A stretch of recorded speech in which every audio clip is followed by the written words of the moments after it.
ಇಲ್ಲ.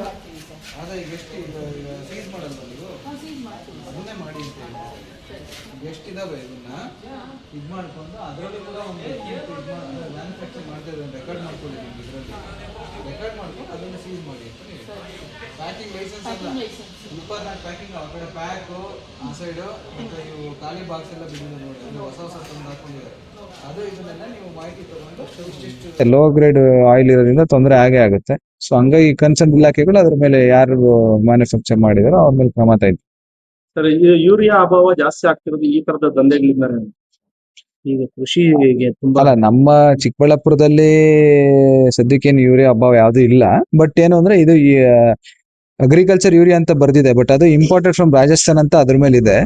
ಈಗ ನಮ್ಮ ಯೂರಿಯಾನ ಅಂದ್ರೆ ಇಲ್ಲಿ ಯೂರಿಯಾನ ಅಥವಾ ಆಚೆಯಿಂದ ಬಂದಿದೆಯಾ ಅದನ್ನ ಚೆಕ್ ಮಾಡ್ಕೋಬೇಕಾಗುತ್ತೆ. ಈಗ ಅದನ್ನೇ ಸ್ಯಾಂಪಲ್ ಕಳಿಸ್ತಾ ಇದಾರೆ, ಲ್ಯಾಬಿಗೆ ಕಳಿಸಿದ್ರೆ ಗೊತ್ತಾಗ್ತದೆ. ಸರ್, ಇದು ನಕಲಿನ ಅಥವಾ ಮ್ಯಾನುಫ್ಯಾಕ್ಚರ್ ಮಾತ್ರ ಮಾಡ್ತಿದ್ದಾರೆ ಸರ್? ನಕಲಿನೇ. ಏನ್ ಪ್ರಿಸ್ಕ್ರೈಬ್ ಪ್ರೋಟೋಕಾಲ್ ಇಲ್ಲ. ಈಗ ಬೇರೆ ಬೇರೆ ಟಾಟಾ ಮೋಟಾರ್ಸ್ ಮತ್ತೆ ಗಲ್ಫ್ ಏಲ್ ಆಯಿಲ್ಸ್ ಈ ತರ ಬೇರೆ ಬೇರೆ ನಕಲಿ ಬ್ರ್ಯಾಂಡ್ಗಳನ್ನ ಇವ್ರು ಸೃಷ್ಟಿ ಮಾಡಿ ಮಾಡ್ತಾರೆ. ಇಲ್ಲೇ ತಯಾರು ಮಾಡ್ತಿದ್ದಾರೆ ಸರ್? ಇಲ್ಲೇ ಮಾಡ್ತಾ ಇರೋದು ಕಂಡು ಬಂದಿದೆ ಈಗ ಮೇಲ್ನೋಟಕ್ಕೆ. ಸರ್, ಇದೆಲ್ಲ ಎಲ್ಲಿಗೆ ಎಕ್ಸ್ಪೋರ್ಟ್ ಆಗ್ತಿದೆ ಇಲ್ಲ ಸ್ಥಳೀಯವಾಗಿ ಸೊ ಅದ್ರ ಬಗ್ಗೆ ಏನ್ ಮಾಹಿತಿ ಇನ್ನೂ ಇಲ್ಲ. ಈಗೇನ್ ತನಿಖೆ ಮಾಡಿದ ನಂತರನೇ ಗೊತ್ತಾಗುತ್ತೆ. ಬೆಳಗ್ಗೆ ಏನು ಜಂಟಿ ಕಾರ್ಯಾಚರಣೆಯನ್ನು ಮಾಡಿದಿರಿ, ಏನೆಲ್ಲ ಮಾಹಿತಿ ಮೇರೆಗೆ ನೀವು ಯಾವ ರೀತಿಯ ಒಂದು ಮಾಹಿತಿಗಳನ್ನು ಕಲೆ ಹಾಕಿದ್ದೀರಿ? ಅದೇ ಈಗ ಇಲ್ಲಿ ಇಲಿಗಲ್ ಇಲಿಸಿಟ್ ಆಕ್ಟಿವಿಟೀಸ್ ನಡೀತಾ ಇದೆ ಅಂತ ಮಾಹಿತಿ ಬಂತು. ಅಂದ್ರೆ ಅಗ್ರಿಕಲ್ಚರ್ ಯೂರಿಯಾ ಏನು ಡೀಸೆಲ್ ಆಯಿಲ್ ಮ್ಯಾನುಫ್ಯಾಕ್ಚರಿಂಗ್ ಬಳಸ್ತಾ ಇದ್ದಾರೆ ಅಂತ. ಅಗ್ರಿಕಲ್ಚರ್ ಯೂರಿಯಾ ಒಂದು 215 ಬ್ಯಾಗ್ಸ್ ಅಷ್ಟು ಸಿಕ್ಕಿದೆ ಇಲ್ಲಿ, ಅಂಡ್ ಕಮರ್ಷಿಯಲ್ ಒಂದು 400 ಅಷ್ಟು ಇದೆ. ಸೊ ನೆಕ್ಸ್ಟ್ ಇದ್ರ ಮೇಲೆ ಒಂದು FIR ಆಗುತ್ತೆ, ಈ ತರ ಅಗ್ರಿಕಲ್ಚರ್ ಯೂರಿಯಾನ ಡಿಫ್ರೆಂಟ್ ಪರ್ಪಸ್ಗೆ ಬಳಕೆ ಮಾಡ್ತಿದ್ದಾರೆ ಅಂತ. ಸೊ ಅದಾದ್ಮೇಲೆ ಏನ್ ಕ್ರಮ ವಹಿಸ್ಬೇಕು ಅದನ್ನ ವಹಿಸ್ತೀವಿ. ಮೇಡಮ್, ಇದು ಮಾಡ್ತಾ ಇರ್ತಕ್ಕಂಥವ್ರು ಯಾರು ಏನು ಅನ್ನೋ ಮಾಹಿತಿ ಸಿಕ್ಕಿದೆ? ಇಲ್ಲ, ಇಲ್ಲಿ ಇದ್ದವ್ರು ಒಂದಿಬ್ರು ಇವಾಗ ಪರಾರಿ ಆಗಿದ್ದಾರೆ, ಯಾರು ಇಲ್ಲಿ ವರ್ಕ್ ಮಾಡ್ತಿದ್ರು ಅವರು. ಬಟ್ ಓನರ್ ಅನ್ನೋರು ಉಮೇಶ್ ಅನ್ನೋರು ಕಾಂಟ್ಯಾಕ್ಟ್ ಸಿಕ್ಕಿದ್ದಾರೆ. ಅವ್ರು ರೆಂಟಲ್ ಅಗ್ರಿಮೆಂಟ್ ತಗೊಂಡ್ ಬರ್ತೀವಿ ಅಂತ ಹೇಳಿದ್ದಾರೆ. ಈಗ ಅದು ಬಿಟ್ಟು ಸದ್ಯಕ್ಕೆ ಏನು ಮಾಹಿತಿ ಈ ಬಿಲ್ಡಿಂಗ್ ಓನರ್ ಮೇಲೆ FIR ಆಗುತ್ತಾ ಇಲ್ಲ ಈ ದಂಧೆ ನಡೆಸ್ತಾ ಇರೋರ ಮೇಲೆ? ಅಲ್ಲ, ಅದೇ ಕಾನೂನಲ್ಲಿ ಏನ್ ಅವಕಾಶ ಇದೆ ಅದ್ ನೋಡ್ಕೊಂಡು ಯಾರ ಮೇಲೆ ಆಕ್ಷನ್ ಆಗ್ಬೇಕೋ ಆಗುತ್ತೆ. ಮೇಡಮ್, ಈ ರೀತಿ ಕೃಷಿಗೆ ಬಳಕೆ ಮಾಡುವಂತ ಯೂರಿಯಾನ ಈ ರೀತಿ ಬೇರೆ ಬೇರೆ ದಂಧೆಗಳಿಗೆ ಯೂಸ್ ಮಾಡೋದ್ರಿಂದ ರೈತರಿಗೆ ಯಾವ ರೀತಿ ಪರಿಣಾಮ ಆಗುತ್ತೆ? ಅದೇ ಇಲ್ಲಿ ಇವಾಗ ಮೇಲ್ನೋಟಕ್ಕೆ ಆ ಬ್ಯಾಗ್ ಮೇಲೆ ಕಂಡು ಬಂದಿರೋದು ಇದು ರಾಜಸ್ಥಾನಿಂದ ಬಂದಿದೆ ಅಂತ. ಬಟ್ ಅದು ಎಷ್ಟ್ ಮಾತ್ರ ನೈಜತೆಯಿಂದ ಕೂಡಿದೆ ಅನ್ನೋದನ್ನು ನಾವು ಪರಿಶೀಲನೆ ಮಾಡ್ಬೇಕು. ಬಟ್ ಈಗ ಸದ್ಯಕ್ಕೆ ಚಿಕ್ಕಬಳ್ಳಾಪುರ ತಾಲೂಕಲ್ಲಿ ಯೂರಿಯಾ ಅಭಾವ ಅನ್ನೋದು ಇಲ್ಲ, ರೈತರಿಗೆ ಯಾವ್ದೇ ರೀತಿ ಸಮಸ್ಯೆ ಇಲ್ಲ.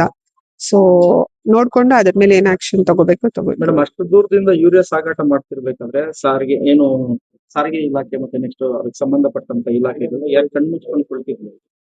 ಅಲ್ಲ, ಅದನ್ನೇ ಪರಿಶೀಲನೆ ಮಾಡೋಣ. ಅದ್ರ ಮೇಲೆ ರಾಜಸ್ಥಾನ್ ಅಂತ ಇದೆ, ಬಟ್ ಎಲ್ಲಿಂದ ಬರ್ತಾ ಇದೆ ಏನು ಅನ್ನೋದು ಇನ್ವೆಸ್ಟಿಗೇಷನ್ ಅಲ್ಲಿ ಗೊತ್ತಾಗುತ್ತೆ. ಮೇಡಮ್, ಎಷ್ಟು ವರ್ಷದಿಂದ ನಡೆಸ್ತಾ ಇದ್ದಾರೆ ಇದು?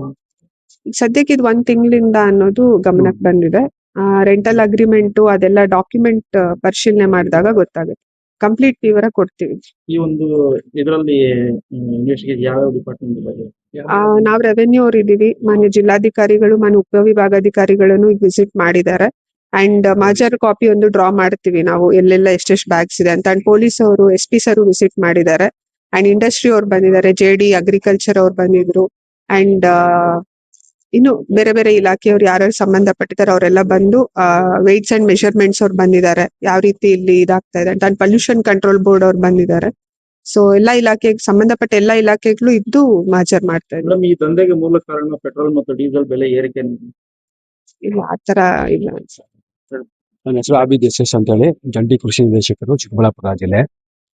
ದಿನಾಂಕ 7/6/26 ಸಾಯಂಕಾಲ ಸುಮಾರು ಒಂದು 9:45 ಗಂಟೆಗೆ ನಮ್ಮ ಕಚೇರಿಯ ಸಹಾಯಕ ಕೃಷಿ ನಿರ್ದೇಶಕರು ಜಾರಿದಾಳನ್ ಅವರಿಗೆ ಒಂದು ಮೆಸೇಜ್ ಬರುತ್ತೆ, ಮಾಹಿತಿ ಬರುತ್ತೆ. ಈ ತರ ಕೃಷಿ ಬಳಕೆಗೆ ಯೂರಿಯಾ ಏನಿದೆ ಅಗ್ರಿಕಲ್ಚರ್ ಪರ್ಪಸ್ ಟು ಬೇರೆ ಇಂಡಸ್ಟ್ರಿಯಲ್ ಪರ್ಪಸ್ಗೆ, ಕೈಗಾರಿಕೆ ಪರ್ಪಸ್ಗೆ ಈಗ ಚದಲ್ಪುರ ಗ್ರಾಮದಲ್ಲಿ ಯೋಜನೆ ನಡೀತಾ ಇದೆ ಅಂತ ನಮ್ಮ ಮಾಹಿತಿ ಬಂದ್ಮೇಲೆ ನಮ್ಮ ಅಧಿಕಾರಿಗಳು ನಿನ್ನೆ ರಾತ್ರಿನೇ ಬಂದು ಎಲ್ಲ ಸೀಸ್ ಮಾಡಿಸಿ ಪೊಲೀಸ್ ಇಲಾಖೆಯಿಂದ ಸಹಕಾರ ತಗೊಂಡು ಸೀಸ್ ಮಾಡಿದ್ದೀವಿ. ಇವತ್ತು ಬೆಳಗಿಂದ ಕಾರ್ಯಾಚರಣೆ ಶುರು ಮಾಡಿದ್ದೀವಿ. ಸುಮಾರು ಒಂದು 260 ಬ್ಯಾಗ್ಸ್ ಈ 4 company, Shriram fertilisers and chemicals limited ಅಂತೇಳಿ ಗುಜರಾತ್ ಕಂಪ್ನಿ, ಇನ್ನೊಂದು GNFC ಅಂತೇಳಿ GNFC Gujarat company, Shriram fertilisers and chemicals limited ಅಂತೇಳಿ ಇದು ರಾಜಸ್ಥಾನ್ ಕಂಪ್ನಿ.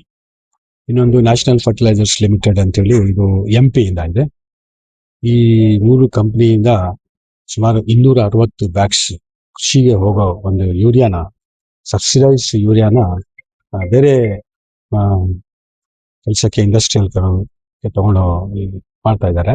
ಇಲ್ಲಿ ಬಂದು ನಾವು ನೋಡಿದಾಗ ಇಲ್ಲಿ ಇಂಡಸ್ಟ್ರಿಯಲ್ ಪರ್ಪಸ್ಗೆ ಯೂಸ್ ಮಾಡೋ ಯೂರಿಯಾನು ಇದಾವೆ, ಅದ್ರ ಜೊತೆ ಸಬ್ಸಿಡೈಸ್ ಯೂರಿಯಾನು ಇದೆ.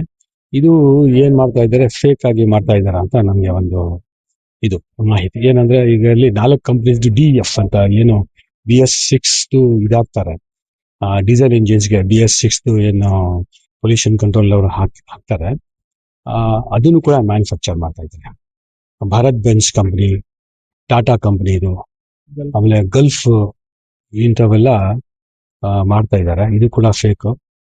ಎಲ್ಲ ಬೇರೆ ಬೇರೆ ಮಾನ್ಯ ಜಿಲ್ಲಾಧಿಕಾರಿಗಳ ನಿರ್ದೇಶನದಂತೆ ನಮ್ಮ ಜಿಲ್ಲೆಯ ಎಲ್ಲ ಬೇರೆ ಬೇರೆ ಇಲಾಖೆಗಳು ಯಾವ್ಯಾವ ಬರುತ್ತೆ, ನಮಗೂ ಫರ್ಟಿಲೈಸರ್ ಕಂಟ್ರೋಲ್ ಆರ್ಡರ್ ಅಂತೇಳಿ ಕೃಷಿ ಇಲಾಖೆ ಬರುತ್ತೆ. ಅದ್ರ ಪ್ರಕಾರ ನಾವು ಏನಿದೆ ನಾವು ಸ್ಯಾಂಪಲ್ಸ್ ಮಾದರಿಗಳು ಡ್ರಾ ಮಾಡಿ ಕಳಿಸ್ಕೊಡ್ತೀವಿ.